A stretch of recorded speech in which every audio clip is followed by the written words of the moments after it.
Welcome, everybody, to the August 19th, 2023 Humanist Society of Santa Barbara speaker meeting. My name is Judy Flattery. I am the president of the society.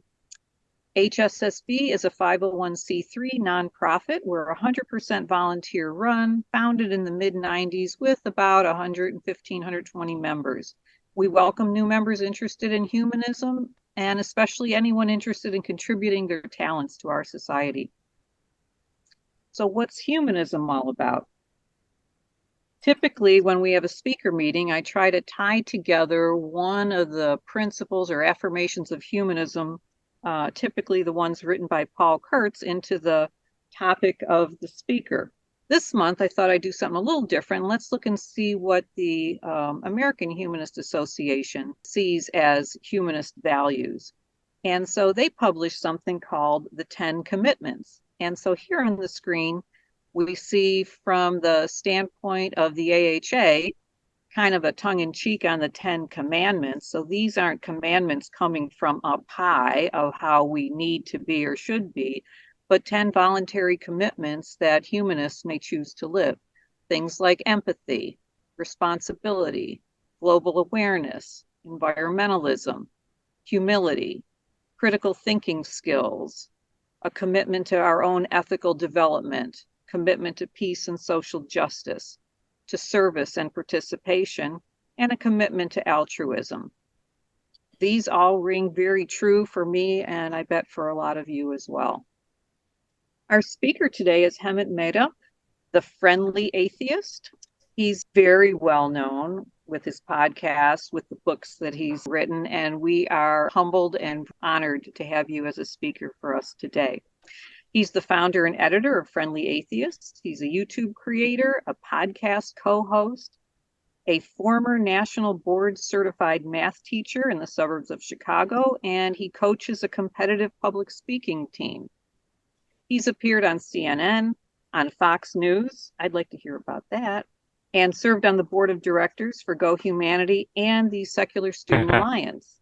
And HSSB members may know that we do support the Secular Student Alliance in contributing to their scholarship program.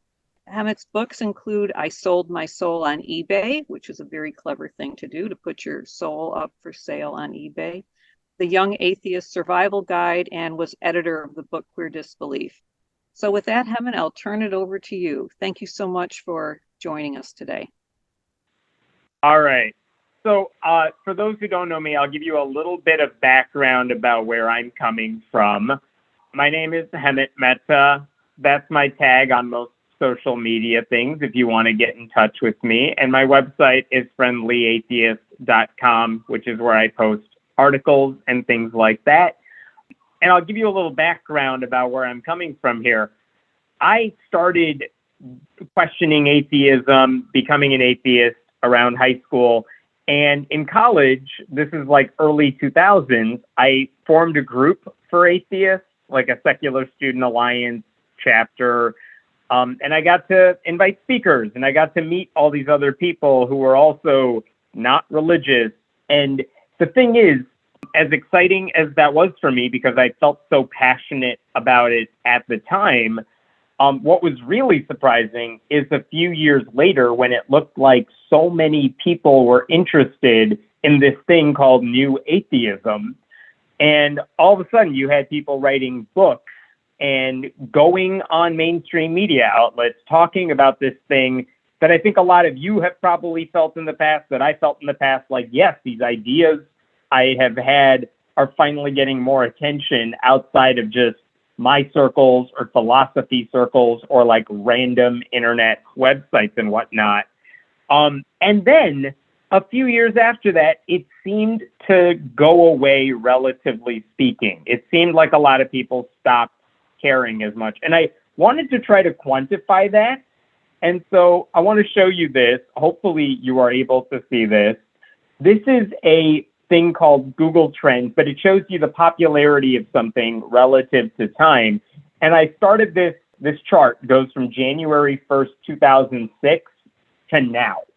And basically what you see is if New Atheism was at its most popular at 100 near the beginning of 2006, which is like when The God Delusion comes out, and Sam Harris's book, The End of Faith, has been out for a while, you can see the popularity of the literal term new atheist went down over time quite a bit. And we could play the exact same game with new atheism. The same trend kind of happens over time. And maybe you're thinking, well, that's not fair. That's a very specific term that's in quotation marks. Like, what about just atheism in general? And it turns out the same thing has happened there. Like, this is atheism relative to the other two terms, but look at this yellow. Atheism used to be way more popular in like '07, '08. Way more popular than the exact term new atheist or new atheism. But look at what's happened to atheism over time. It looks like it's about a quarter as popular as it was when it seemed like so many people were talking about it. Which is to say, this thing that I think all of you, certainly me, we're really passionate about, it seems like a lot of people don't care about it as much.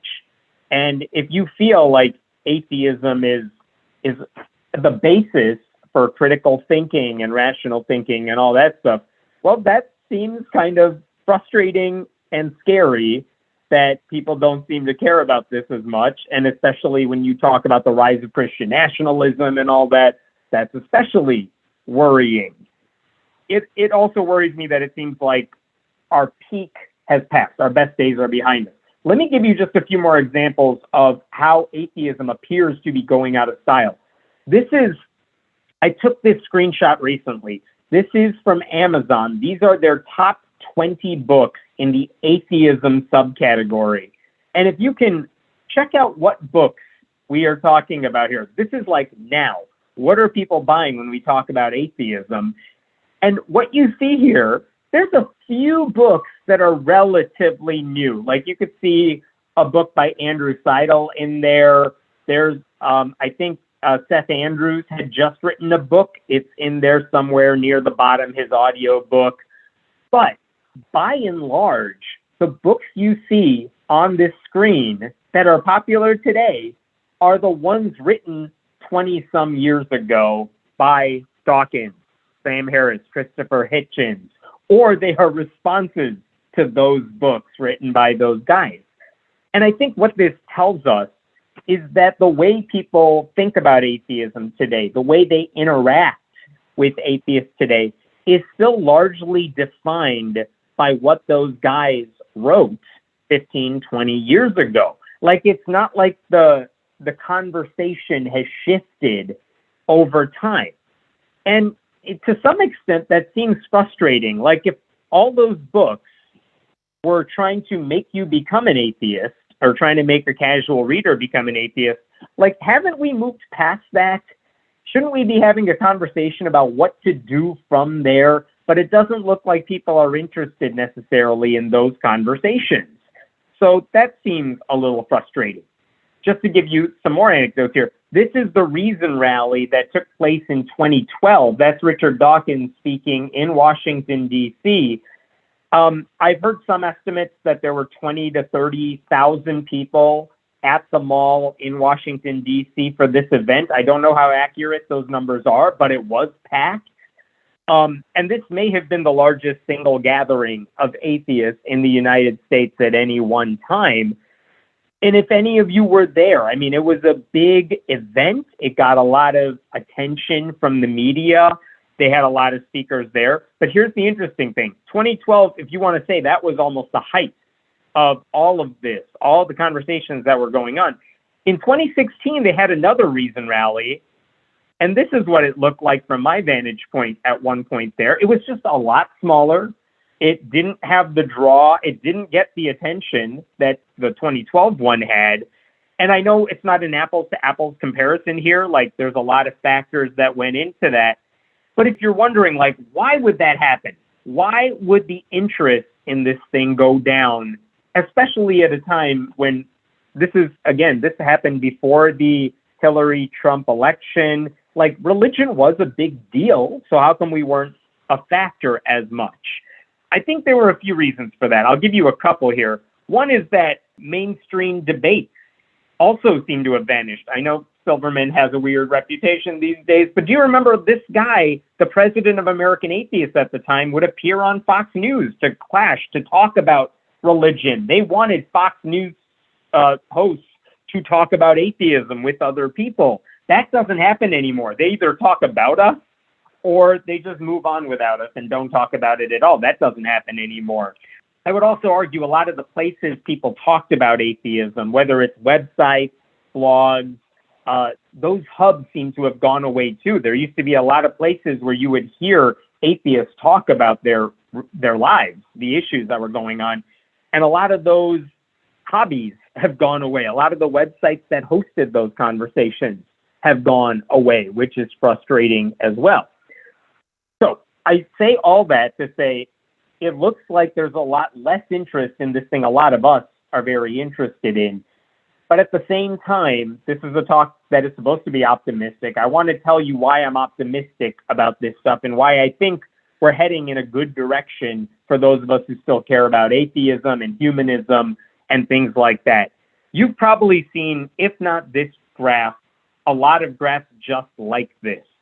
And this shows you that the demographics over the long run have been going in our direction. This is from the Pew Research Center, and this is one of their big surveys that they take. This is the percentage of U.S. adults who identify with any religion. And you can see that red line at the top is Christianity. In 2007, 78% of U.S. adults said they were Christian, some brand of Christianity. That has been dipping. It's been going lower ever since. It's now at 63%. And where are those people going? It looks like it's all going to the group that is labeled no religion, which is atheists, agnostics, people who just, I'm spiritual, but I'm not religious, I'm none of the above. We're the ones on the rise. About a third of Americans are non-religious, even if they don't use any of our terminology. So that's a big shift in that direction. Here's another way of looking at the same information. This is, as you can see, this is from a sociologist, Ryan P. Burge. The share of each generation that is religiously unaffiliated. And you can see at the bottom here, if we're talking about the greatest generation, the oldest Americans, over time, they've gotten a little more non-religious, even if the percentage is relatively small, under 10%. Silent generation, same way. The boomers, again, it's going up over time, but there's more of them. Generation X, it's gone up over time, and now 20% of Gen X is non-religious. So now if you're wondering, where are the youngest generation? Where are the millennials? Here's where the millennials are. They started high, and they've been going up ever since. I mean, the bottom line is if you go to like any large high school in America, any large public high school in America, odds are a lot of those kids are non-religious, or more importantly, they know someone who's non-religious. And I think for those of us who are somewhat older than that, I felt like I was the only atheist in my high school until I started talking to people, and then maybe I met a couple others. The only reason I started an atheist group in college is because I hoped I could meet another atheist or two. It seems like that's becoming less of a problem, or at least it's not that weird. Even if you live in the South, even if you live in the Bible Belt or something, you probably know someone who is non-religious. So this is working in our favor. Here's one more way of looking at it. I love this. This is the share of Americans who say, look at this quotation, I know God exists and I have no doubts about it. They are 100% certain that God exists, which, by the way, to be clear, is not a position anybody should hold.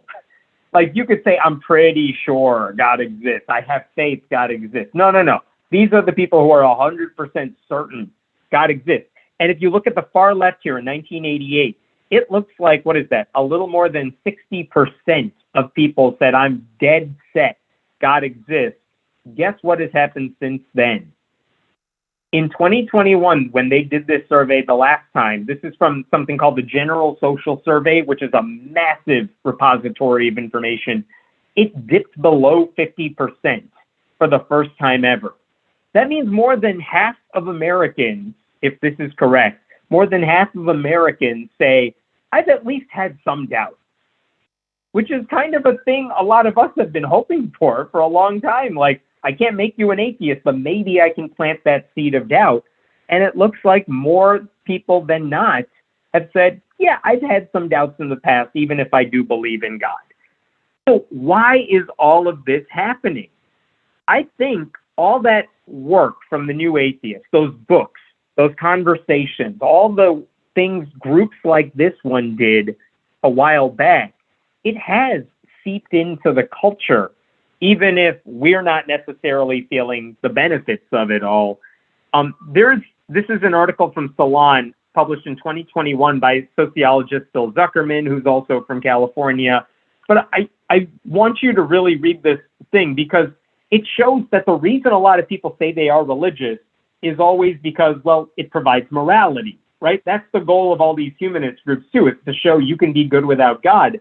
And yet, what Phil is saying here is on just about any metric for morality, we're the ones on the right side of the fence. So check this out. In terms of who supports helping refugees, affordable health care, accurate sex education, death with dignity, gay rights, trans rights, animal rights, and as to who opposes militarism, government use of torture, death penalty, corporal punishment, and so on, the correlation remains. The most secular Americans exhibit the most care for the suffering of others, while the most religious express the highest levels of indifference. If you think right now about what are the big cultural battlegrounds that we are talking about, whether it's still LGBTQ rights, trans rights, helping other people, helping refugees, things like that, it seems like the most vocally religious people in our country are also on the side of, I want to hurt as many people as possible. And for a lot of people who may not care about religion or theology or anything like that, if they follow their hearts, it's on our side of the fence. And to be clear, there are plenty of progressive religious groups that also share these values, certainly on these things. But let me show you just a few of these in particular. This is abortion rights. This is how many Americans support abortion rights. And this survey was done before the overturning of Roe v. Wade. If you look at that dark blue line in the middle, that is all U.S. adults. 57% of Americans said, I support legal abortion access in most cases or all cases. 57% of Americans support abortion rights. Where are atheists on this list? We're way the hell up there, near the top. 87% of atheists support abortion rights. And if you look around there, Unitarians do a little better than us. Agnostics support abortion rights. Jewish people support abortion rights. But some of the most powerful religious voices in the country are near the bottom of that list. So right now, when there is an active fight going on about abortion access, if you're on the side that women should get control over their bodies, we're on the side of that. A lot of the more conservative Christian voices, certainly in one political party, but also some of the largest megachurches in the country, they're very much on the other side of the list, on the bottom of this list. Here's another way of looking at it. On trans rights, do you even accept that trans people exist? Is really what this question is getting at. Is your sex determined at birth, which is the darker blue line, or do you accept that trans people exist and it can be different from what it says on your birth certificate? Look at atheists and agnostics here. 71% of atheists and agnostics say, yeah, I accept that trans people exist here. 71%. White evangelicals, 84% just don't even buy that trans people are people. They think it's all a mental delusion or something like that. So that's another thing where here's a big culture war issue, and on the side of acceptance and tolerance and understanding trans people, it's atheists who are on that side of the fence, by and large. Listen, there are plenty of very prominent atheists who are on the other side of this, but by and large, this is the case.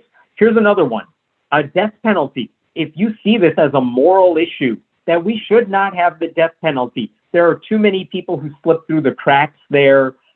It's just immoral for the government to execute anybody. Check out the difference here. Atheists, 34%, 65% of atheists oppose it in either somewhat or strongly oppose the death penalty. But white evangelicals, white Protestants in general, 75% are fine with it in some or all circumstances.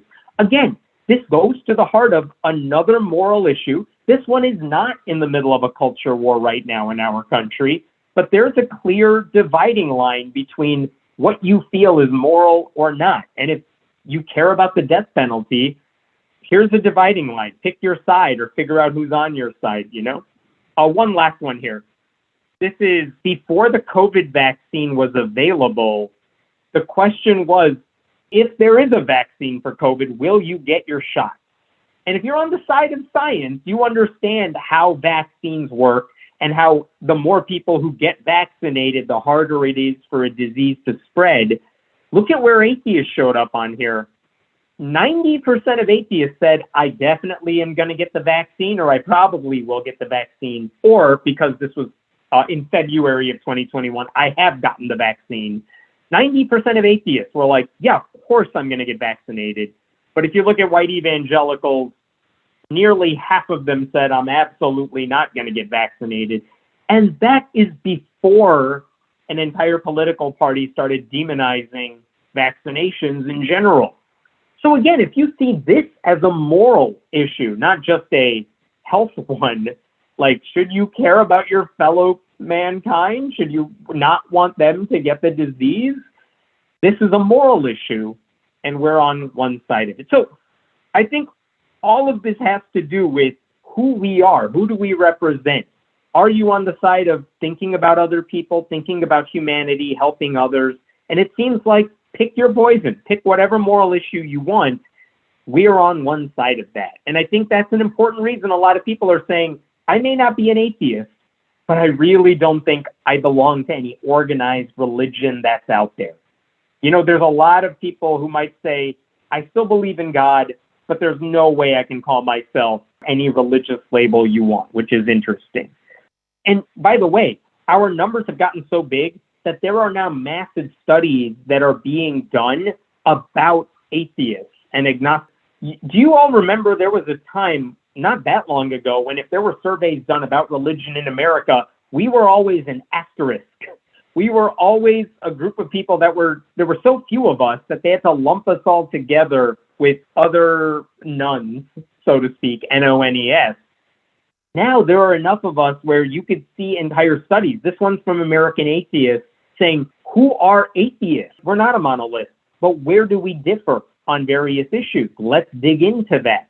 This is from the University of Kent. They did an entire study on understanding unbelief around the world. There's actually another multi-year study happening right now at Queen's University in Northern Ireland, where they are giving funding to researchers. I'm part of this as a consultant, actually, but to figure out what do we need to know to explore atheism around the world? How does it reach people in Muslim majority countries? How do queer people talk about atheism? How do people of color talk about atheism? That's not something you could have studied in the past because there were like 3 people who fell under that umbrella. Now there are so many that we could start digging into how they learn about this stuff. What are the obstacles they face that a lot of other people won't? That's interesting too. But what I find interesting about this is, I think if you go 15, 20 years ago, the entire conversation was about, do people believe in God? And how can we get them to stop believing in God? Which is a weird question because the way people believe in God changes depending on what religion they're in right now. You can't do a one-size-fits-all argument as to why people should stop believing in God. But the interesting thing is, in the years since atheism has become less popular, there have been a lot more ways to reach all these different communities. So like there are groups for Black atheists that are important because they can reach a community that Richard Dawkins, for example, cannot. You know, not because he's doing anything wrong, but because he doesn't speak that language, so to speak. There are groups that specifically cater to LGBTQ atheists, ex-Muslims, ex-everything. Let me talk about that for a second. The Madeleine Murray O'Hair approach of, I'm just going to tell you why the Bible is wrong and maybe you'll become an atheist, it doesn't work anymore, but that's not a bad thing. So let me show you this. I find this fascinating. Let me give you a heads up before I talk about this. If I told you, hey, I'm going to go to college next year, no one's really going to say, just, if I said, well, what college are you going to? It's a weird question, because if you were applying to college, you're not just saying, I want to go to college. You want to think about, well, what cost will that college be? What's the size of the college? What program are you going into? Everyone who is going to college will have different preferences based on what they are looking for.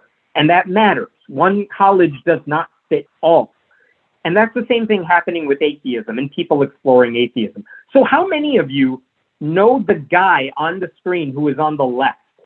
I mean, I know I can't really do a show of hands here. I can only see a few of your faces. But my guess is there's only a handful of people who would know who this guy is by the JW logo there. His name is Lloyd Evans. That's what he goes by. And what he does on YouTube is he specifically points out the problems with Jehovah's Witnesses and everything wrong with that specific religion. He grew up in the religion. He talks about the religion. He's no longer a Jehovah's Witness. But the thing is, and this is what I find interesting about this, if you left the Jehovah's Witnesses, Richard Dawkins is like a broad brush approach to why you shouldn't believe in God. But I'm telling you, a lot of XJWs will watch Lloyd's videos because he knows what they're going through. He knows what it was like at a Kingdom Hall and what obstacles they face in coming out as non-religious. He speaks their language, and a lot of people who are XJW will relate to that in a way that all the new atheists, people like me included, cannot reach them. We just don't know what they've been through. Here's another example of the same thing. Are you familiar with who this guy is? Maybe you're not, but I'll tell you what, if you have left the Mormon religion, I played this party game at random atheist gatherings. If someone tells me they left the Mormon faith, I ask them, like instinctively at this point, oh, do you know John DeLynn? Because that's who this guy is. And I swear to you, their eyes light up because I know who John is and they know who John is. And basically, he runs a thing called Mormon Stories podcast. But basically, he does a lot of YouTube videos and audio podcasts where he talks to prominent ex-Mormons, where he talks about the cultural issues facing Mormons today. But again, he's not the only person who does that, but he knows Mormons better than Sam Harris or Christopher Hitchens might, because he grew up in it. He knows it. He still has family who are Mormons. So he knows what Mormons are going through. So if you are a Mormon and you are questioning your faith, you want to hear what someone like John has to say. Not what someone like me has to say, because I don't know what you've been through, but John does. And I'm telling you, I'm not saying these are the only guys who do this.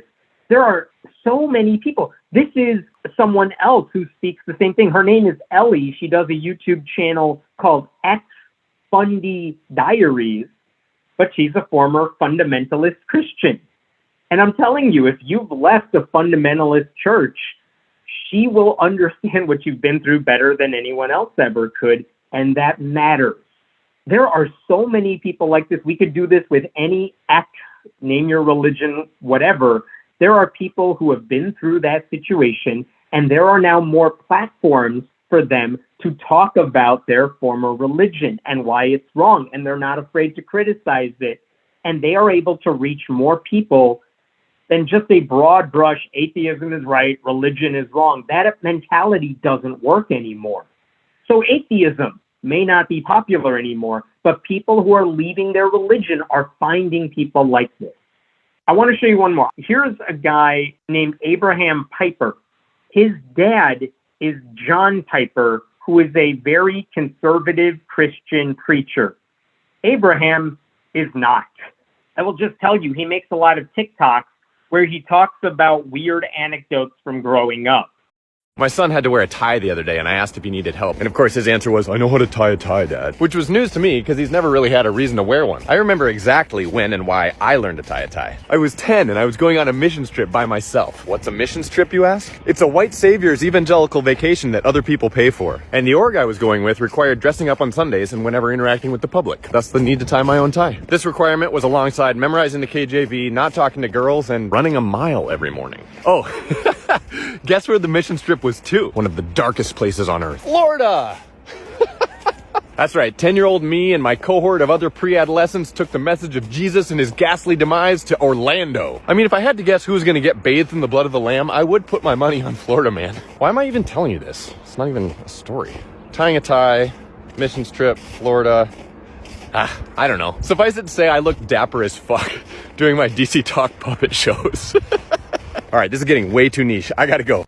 And again, a lot of those videos speak to people who grew up in mega churches like his, in conservative Christian Calvinist churches like his.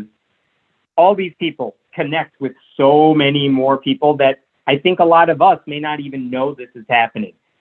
You may have seen this Amazon Prime series. It just came out, I think, last month. But Shiny Happy People was basically, it's ostensibly a documentary about the Duggar family that had like 17 kids and counting, and talks about Josh Duggar, who got in trouble for a lot of reasons. But really, it was a 4-part series. Only part 1 was really about the Duggar family. The other 3 parts were about the Christian community they grew up in and how harmful it was. And what I've seen online is that so many people who grew up in this stuff were just amazed that the outside world seems to know what they have been through, the things they were taught, the things they're now trying to get over by deconstructing their faith. And it's amazing that the outside world knows what that community is like beyond just this one family. That's an amazing thing as well. And again, my point is, and I'm not even knocking Richard Dawkins, because if you're writing a book like The God Delusion, you have to write like a general book about why religion is wrong and atheism is right. You can't get into the nuance. But for a lot of people looking for that nuance, there are so many options now, and it helps them lead their religion in a way the old school atheists never could. And I think that's a huge thing. Oh, let me show you one other thing if you have not seen this before. There's a website called Reddit that is really popular, and there's an atheism subreddit. If you Google Reddit atheism, you will find this subreddit. It has nearly 3 million members, so not all of them are active. But here's the thing I want to show you that I just think is really interesting. This is just the front page of Reddit atheism, but they have a little menu bar near the top. And do you see one of these? It says X groups. And I'll click on that for you here. If you click on that, they have actually specific subreddits for ex-Catholics, ex-Muslims, ex-Jews, ex-Mormons, ex-Hindus. There are communities, not just for ex whatever you were, not just for atheists, but for atheists who specifically left certain religions because there are things only they can discuss that the outside world really wouldn't understand. And that is mind-blowing. I urge you, if you've never done it before, just click on some of those X groups and just check out the conversations that are happening, because it's a world we don't get exposed to enough to see the ex-Mormon subreddit is a really interesting one because they have robust discussions about things that I feel like other atheists are not talking about because it's outside our radar. And so it's just fascinating to see what these other people are talking about. And then how come groups like ours, groups like this one, how come we're not doing more to talk about those things? Because people want to have those discussions, and it's interesting. This is another fun one. This is a specific subreddit called Fundy Snark Uncensored. The uncensored is not as bad as you think it might be. But basically, these are looking at what fundamentalist Christians are doing online. And a lot of people who are just like, oh my goodness, what are they doing today? I feel like I have more fun looking at this subreddit than most anything else I read all day, just because it's fun to see what, like if you talk about purity culture, for example, a lot of the fundamentalists believe in purity culture. And to watch them try to do it on TikTok or on YouTube, and then have all these people dissect the things they are saying and explain why it's harmful, it's a public service project, to be honest with you. But it is interesting to watch how people criticize fundamentalist Christians online too, in a fun way that I think is important. There are also groups, by the way. This is a group called Ex-Muslims of North America. They're part of the Secular Coalition for America. It's been around for a while. But again, what's their whole thing? They're saying atheist groups as a whole, like American Atheists, does a lot of good work, but they can't speak to ex-Muslims the way we can. So they formed a group specifically to help ex-Muslims, because this group understands things that, I say this generally, white atheists may not understand if they grew up in Christianity. That is important, and they can speak to them. This is another group called Footsteps. This one is specifically for ultra-Orthodox Jewish people who have left that community. And because it's such an insular community, it's a lot harder to step outside the bubble and to get help. And Footsteps is there for those people, especially in parts of New York City where they have giant Hasidic communities. If you have left it, they are here to help you. I'm telling you, these groups didn't exist 15, 20 years ago. These are things that sprang up in the wake of the new atheism movement. And I feel like they go under the radar, but this is why the culture is changing, because people have found ways to leave their religion in ways that don't involve just let's trash religion and be done with it. And again, I want to be clear, because I like those large national atheist groups. I have so much respect for the people who work for them and respect for groups like this one. I'm not knocking groups that try to cater to atheists. I think it's really hard, though, if you're a national nonprofit or a group with like just humanists in your title, it is hard to cater to everybody, but you have to. That's the nature of your program. You are trying to create a safe space for anyone who is exploring atheism or humanism. But I think it's worth pointing out that a lot of the groups and a lot of the individuals that are getting attention, they don't necessarily speak to millions of people. They speak to a dedicated group of thousands of people. And that is the way a lot of this messaging is getting through, which is fascinating. Now, I don't want to knock those other larger groups, though, because this is interesting. A lot of those national groups, American Atheists, Freedom from Religion Foundation, the American Humanist Association, they've actually made a big shift as well, which is that they're no longer just in the business of promoting humanism to those who want it, or trying to advocate for why everyone should be an atheist. They have moved on in subtle ways. And one of those ways is to say, we have a big problem in our country with Christian nationalism and the religious right, or whatever the new iteration of it is, the religious right, like imposing itself through law. And this is the way one of those changes has happened. This is the Dobbs Supreme Court decision. This is an amicus brief written trying to urge the Supreme Court justices, hey, don't rule on the Dobbs case the way we all think you're going to rule on the Dobbs case. But look at who signed on to this particular brief. And even if you don't follow law, what this is saying we have specific reasons for why you should uphold Roe v. Wade. And these are groups that all say, yes, we agree with the legal argument that is being made in this particular case. Look at who signed on to it.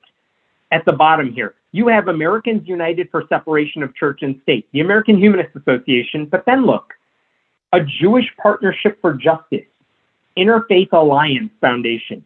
These are either religious groups or interfaith groups that, you know what, all of us are working together because we all agree on this issue.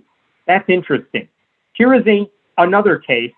This was a case, Shirtless versus Boston. It involved a Christian flag going up outside Boston City Hall. And forget the actual case itself. I won't get into the specifics.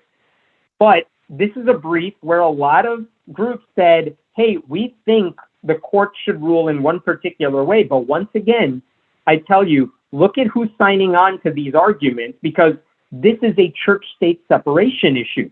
You have Americans United for Separation of Church and State, but you also have the Anti-Defamation League for Jewish people, which defends Jewish people. You have the Sikh Coalition. Like, all of those groups are working together. This is the same brief. These are other groups that signed on to it. Check this out. Hindu American Foundation, Men of Reformed Judaism, National Council of Jewish Women.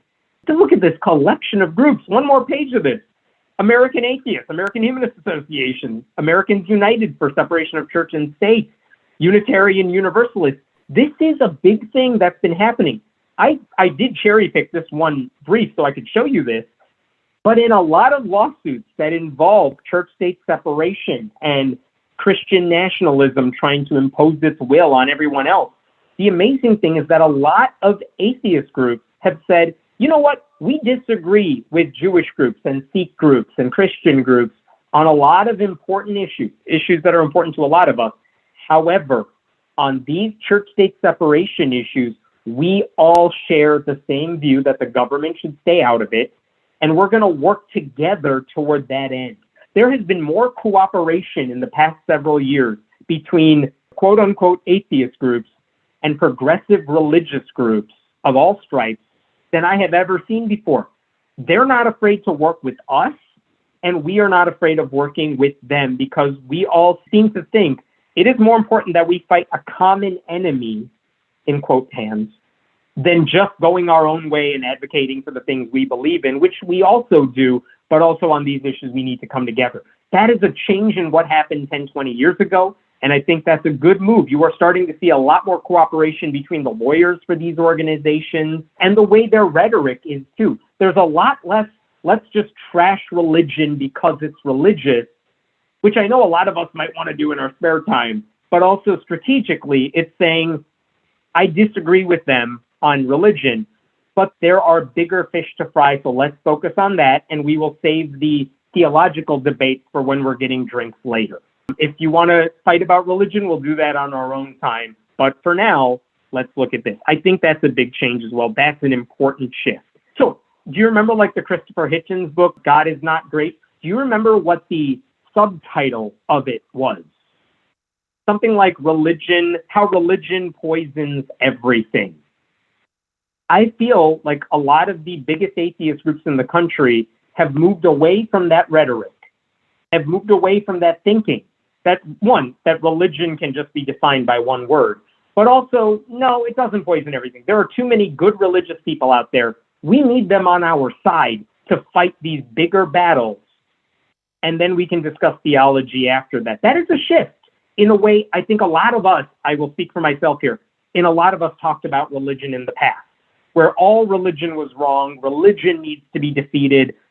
That's not really the way people talk about it in a lot of circles now. And I think that's a good change in the way we discuss it because it allows us to speak honestly to more people. They understand what we're saying when we say, yeah, religion isn't always bad in all cases, even if we think it's untrue, but we can have a slightly more nuanced conversation after that.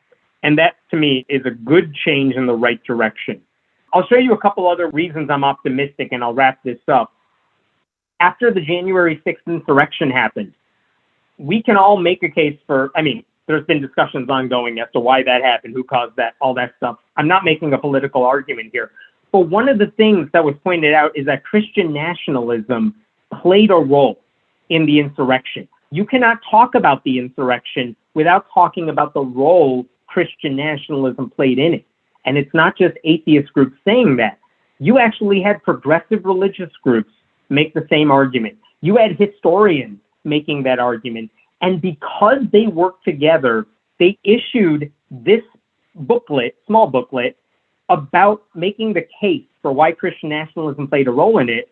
And because all those groups were working together, it got a lot of press. This is from Religion News Service, which is a wire service.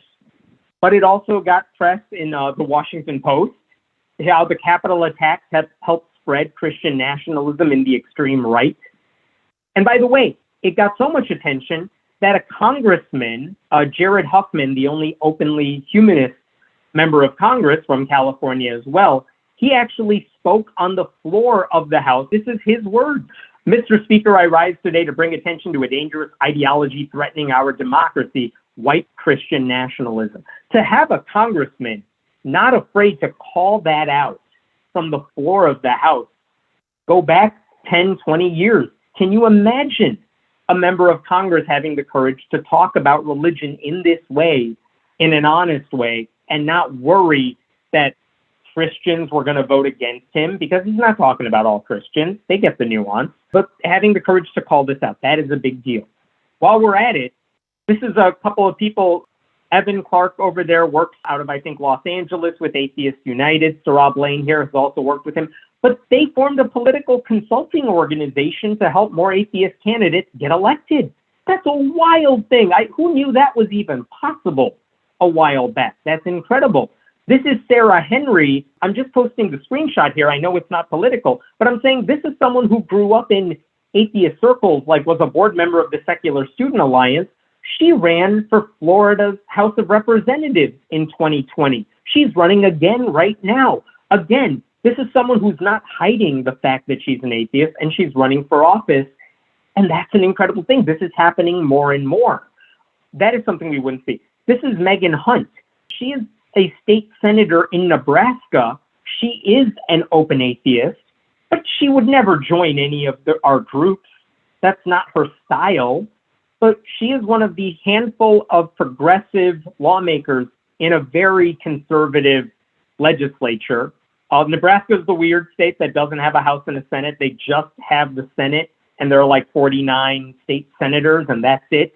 So they have an overwhelmingly conservative state Senate. They have a conservative Republican governor. But Megan Hunt is one of the handful of very progressive lawmakers there. And she actually has pointed out how offensive her Christian colleagues can be when it comes to treating abortion rights, when it comes to treating her transgender child. And she's not afraid to call them out on how it's hypocritical of them to talk about the importance of their faith when they enact laws that hurt so many people. She calls them out on that. One last thing here. You may have seen this woman. This is Mallory McMorrow. She is a state senator from Michigan. She is Christian. If you get a chance to type in her name later on YouTube, you will find this specific speech that she gave. I think she was called a groomer by a Republican in the state legislature. And she gave this barn burner of a speech where she said, no, I am a white Christian woman. I recognize my privilege, and I don't appreciate other Christians using their faith to hurt other people. This is rhetoric that any of us might want to give, and it's coming from someone who is a progressive Christian. As an atheist, I want to say I want people like that speaking out for my values. And honestly, the fact that someone like this is religious, I feel like it's such a low priority on the list of things I want to debate. And I feel like we're all better off when we have progressive religious people on our side, even if we have theological disagreements about stuff.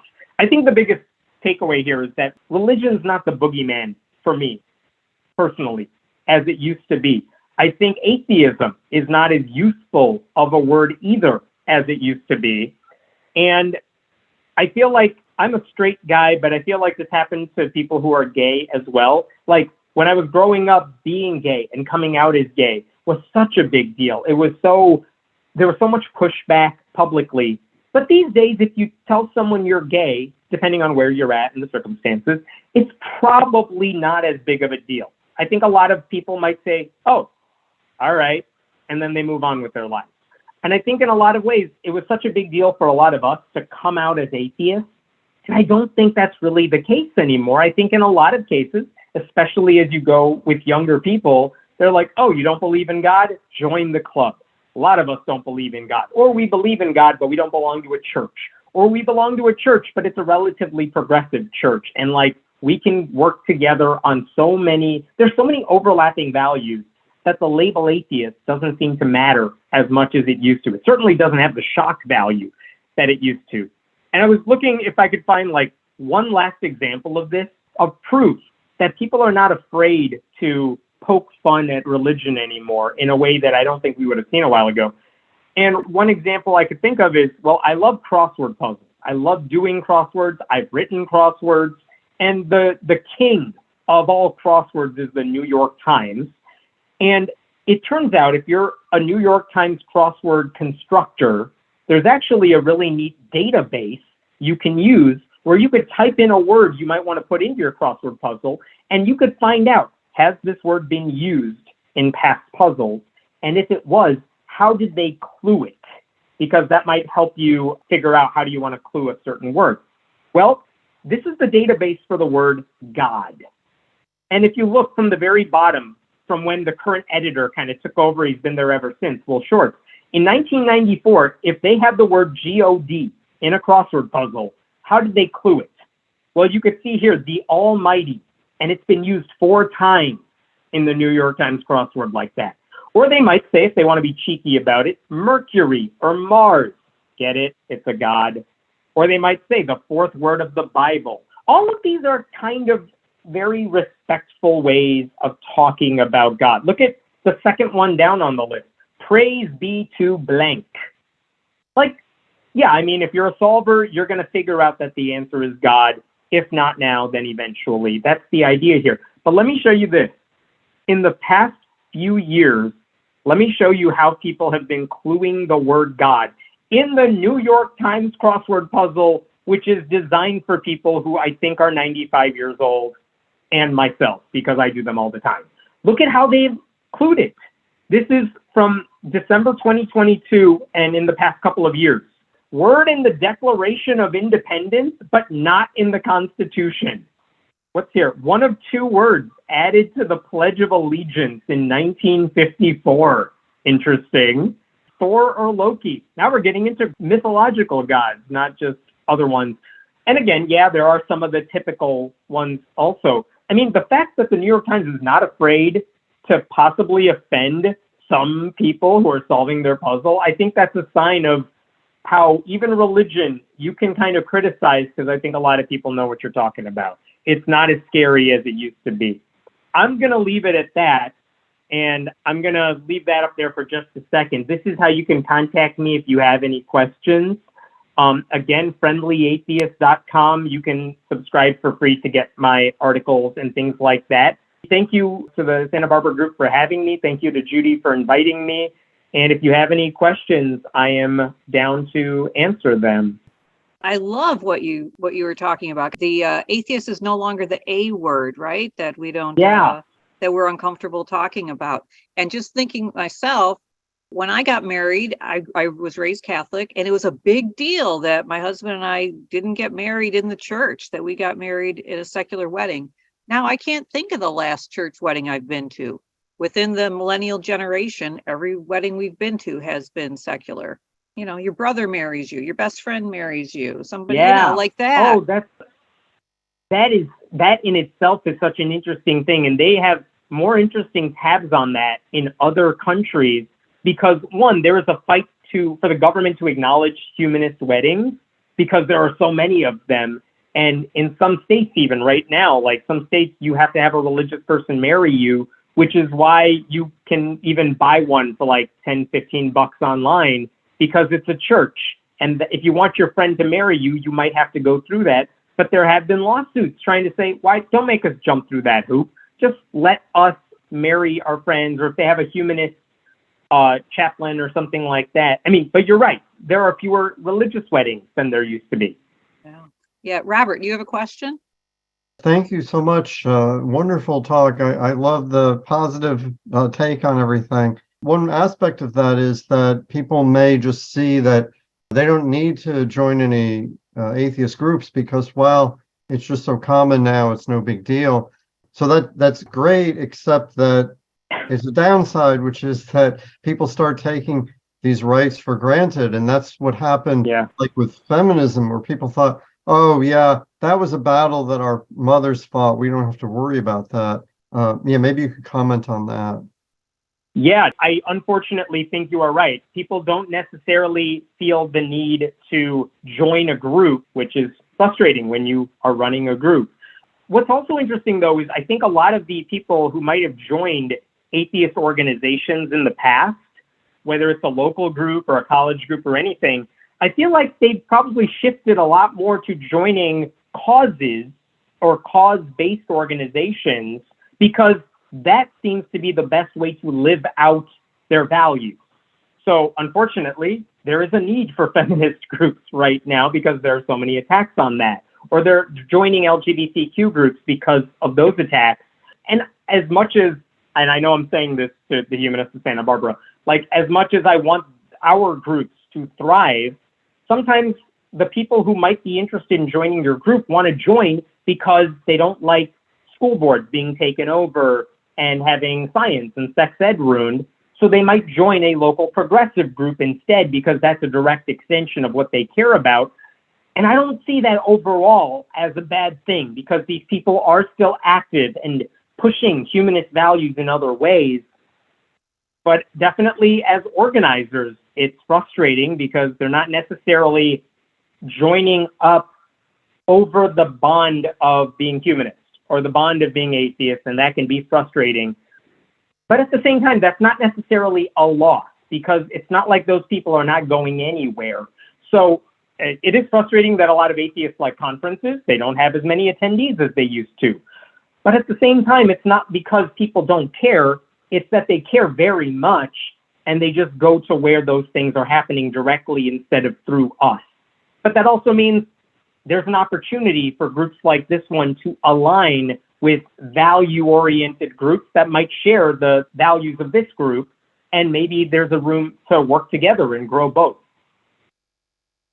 Yeah, I mean, reflecting again, Dave and I, we've got 3 kids and none of them are believers. We aren't, but they're not members of this organization either. Because for me, it's a source of pride. Yeah, I grew up Catholic and I thought my way out of it and what I had to go through internally to share, blah, blah, blah. So for me, it's a big deal, big part of my identity. For them, it's like, yeah, so what? What's the big deal? Yeah, you know? Exactly. No, and honestly, my website is Friendly Atheist, and honestly, I think the atheist doesn't need to be there anymore as much, because that's not necessarily the thing that motivates me. If you read any of my stuff, I never spend time trying to argue theology or philosophy or anything like that, because I don't care at the end of the day if someone is religious or not. What I hope they do is agree with me on maybe church-state separation issues and why they should be frustrated about them, and let me help you understand that. But I mean, it's true. Like, if atheism isn't the thing that's motivating for you, I do hope that you are still active and animated. And the good news is there's no shortage of reasons to be animated about stuff. Okay. Judy Fontana, you have your hand up? Yes. Recently, the Surgeon General identified loneliness and alienation as a huge issue for the nation. And as much as I am happy to see religion decline, for most of the history of this country, it has provided the social network, it's provided the connections. And so when churches close and those groups disappear, that leads to the sense of alienation that we have. And I know that one of the things that we really try to do in the Santa Barbara Humanist Organization is to maintain that social part, to have frequent gatherings, to get together. It's not church-like. There's no Pledge of Allegiance. There's except that Judy in the beginning points out, what the principles are and how the program that we're addressing meets those principles. But I think one of the big issues for those of us is how do we create organizations that support us and meet those needs now that people are giving up going to church? Yeah, thank you for bringing that up, Judy. That's such a good point. The one thing I will say is no one has really figured out the answer to that. So it's not just incumbent upon this group to figure it out. But a lot of it is meeting people where they're at and figuring out, okay, what is it that you care about and how can we facilitate that? And if the answer is we're not just meeting for the sake of meeting, but we're meeting because we're going to attend this school board meeting, or I don't want to say it has to be a political thing, especially for nonprofit groups, but we're meeting because we are going to try to take action to help this group or that group. Giving people a sense of it's important that I come to this meeting because we're going to be doing something that contributes to improving our society. That might be able to get them active and out of their asses. You know what I mean? Like, get them up, get them out of the house, getting them to do something. If it's just a meeting, then it's very true. They might just say, well, I can do that online or I can skip it altogether. And that contributes to the loneliness thing. And you're right. Churches if nothing else, they've been very good at forming communities. But I do think if you give people a reason to get together, and it doesn't matter where you live, there's always a reason that things need to get better. And working with like-minded groups that might already have certain things on their agenda that they care about, and figuring out, like, is there a joint calendar we can all look at so that we could say, hey, there's a feminist issue or a church-state issue here or LGBTQ issue. I mean, whatever it is. Sometimes working together with those other groups, and I include progressive religious groups in that mix, you're bound to find a lot of overlap and a lot of people who may be interested in your group who aren't currently tapped into it, but you're always giving people options of things they can get involved with. I know one of the hardest things is if you have meetings like every Sunday at this time, sometimes it's hard to get people out at certain times on certain days. But if there's a wide calendar and no one's expected to show up to everything, but they can figure out what works with their schedule and they have the opportunity to figure out, like, you know what, I am going to go to this thing because it matters to me. Then, like, you don't have to put as much weight on one event, but you also get different groups of people coming out to different things. But that's not something one group can do by itself. That's collaboration between a lot of like-minded groups in your area on issues where a lot of your members might be interested. Yeah, and as a nonprofit 501c3, we can't support a particular candidate, but we can support a particular policy, and we can support issues. Yeah.